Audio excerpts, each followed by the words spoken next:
Buna hana bizden Arabizde aldığın yere aymada ettim. Eşit mağlar var Musa. Şu Temirbalat Makka dağda turan zamanla. Bir adamla aytıp olmayı. Şu Makka yalgan aytağın işi bolgan. Şu Makka tuz yürümeyen adam bolgan.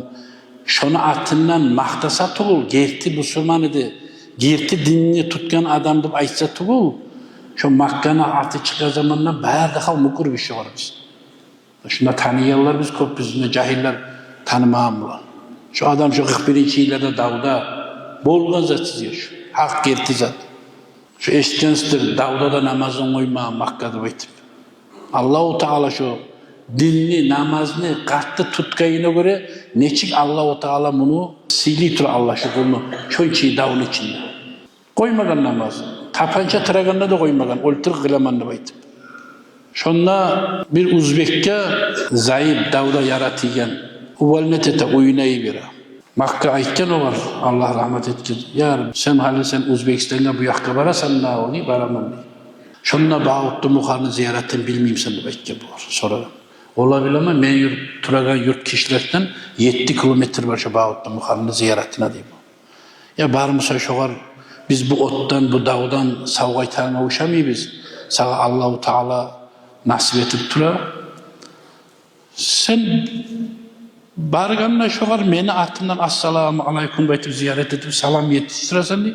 Yetiştirelim anne. Erteme onca bular bıçaklar şimdi arı sağ ulaşa. Getayım. Bir 3 günden arasa şu Uzbek kaytarı gele. Ma ne oldu? Ola vokzalga bargan bir general. Ma sence yürüp olasan bunda assakar var, toksakar var.